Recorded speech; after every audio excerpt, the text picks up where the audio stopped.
Hey guys, what's up? So, for a little bit of context here, the graphics card featured in today's video is a card that I received as part of a lot of random GPUs. And the only information I got about it before I purchased it on eBay was that it was a D050. That is the only information that was available on the listing. I knew that the D050 was actually the board name for Vega GPUs. So what we have here is a mystery Vega GPU. I have no idea what graphics card it is. All I know is that it may or may not work, it's in pretty rough shape, and this is the process I went through to fix the card. First I tested it, and then in today's video you're going to see how I fixed it. It's an interesting little process, so I hope you'll stick around, and if you enjoyed the video, please leave a like, and if you didn't, well, that wouldn't be a surprise. Whilst removing the shroud, I found our problem. The wires for our fan are completely cut. That's going to be a problem. Inspection of the PCB does confirm my suspicion that this is in fact a Vega series graphics card. It has no visible VRAM as it's HBM2, so it's actually in the GPU die, and the card itself resembles the PCB of a Vega 64 or 56. Okay, so the fan's not screwed in. That's epic. No, I don't need automatic repair. Why are you booting badly? What fucking Christ. We got a full fat Vega 64 here. And it looks amazing. Alright, now I want...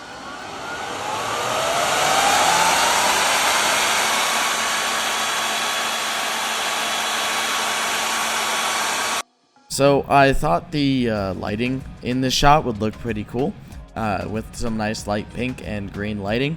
But it turns out the lighting was way too harsh, and I ended up looking like I was doing a lesbian rendition of Braveheart, so sorry about that for the rest of this video.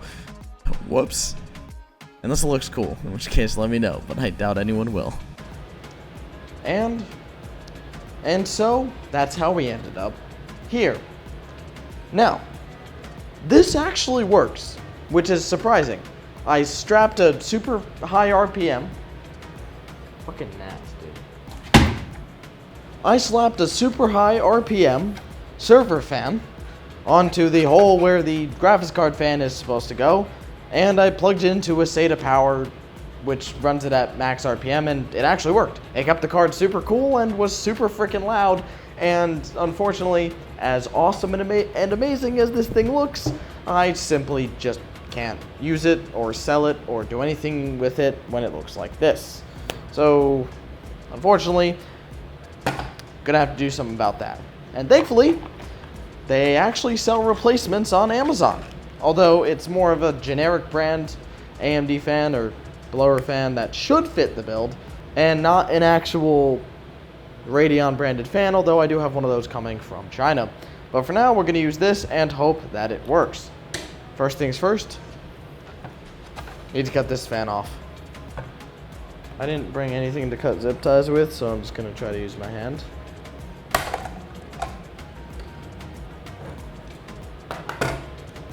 Got it. And now we've got our stock card left. Now, unfortunately, I don't have the right screws for it because I totally fucking lost them after I took it apart. So I have some random silver screws that I found, and I have 3 of them, and I think they might work, although they probably won't. We don't know.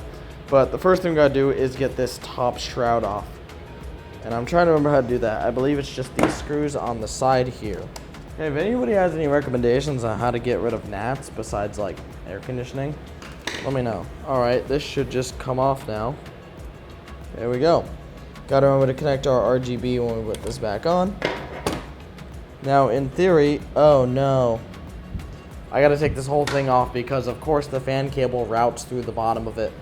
The entire heatsink assembly has to come off in order to just replace the most common dead component on the graphics card because the fan cable routes under, which makes total freaking sense and isn't redundant and stupid. No, what?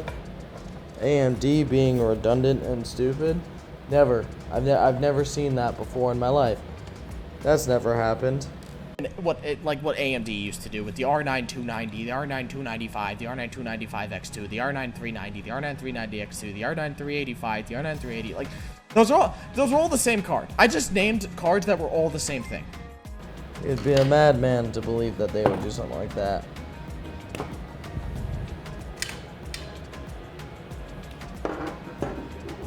Now we've got our blank card. Like that. Then it comes up through there.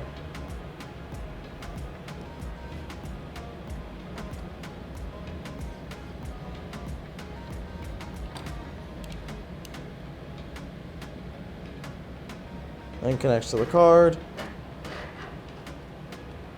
Now this gets just reattached somehow. I want to keep gravity as my friend here. Remember, kids, you always want gravity to be your friend.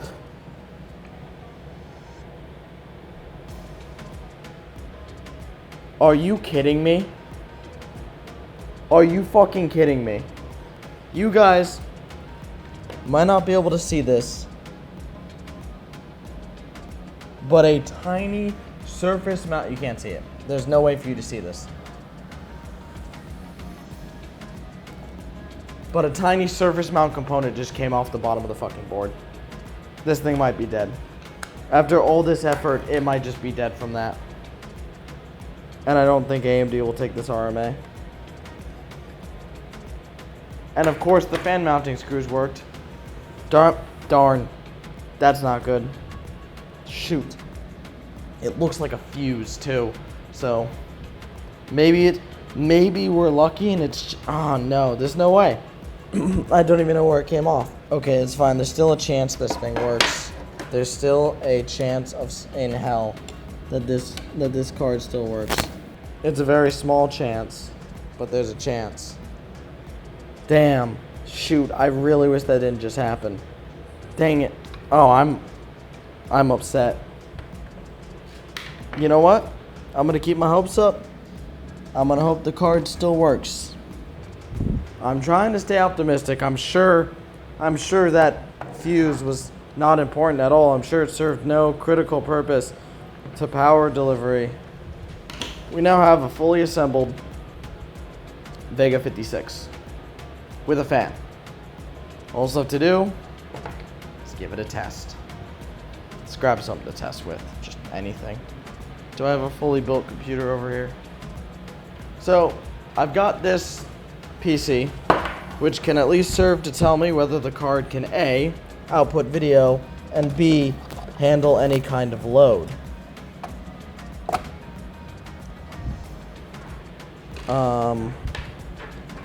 That's about all it can do.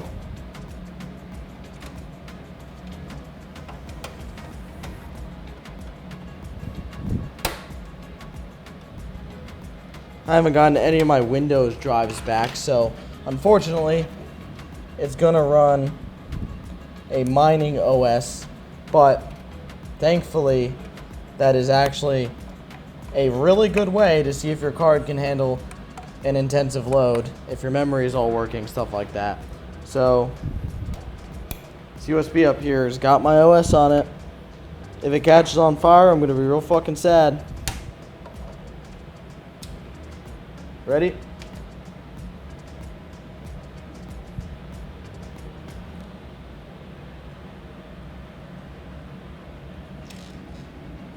Oh, that's a good sign. The fan's spinning. I know you can't see it, but I'm getting airflow. Let's just see what we're gonna see. I know this isn't a great test, but I'll game on it in a future video. It's a Vega. I always like gaming on Vegas. It's the most pleasant experience. Is that an air conditioner? Sorry, I opened up my phone and it was on offer up, and I think I just saw an AC.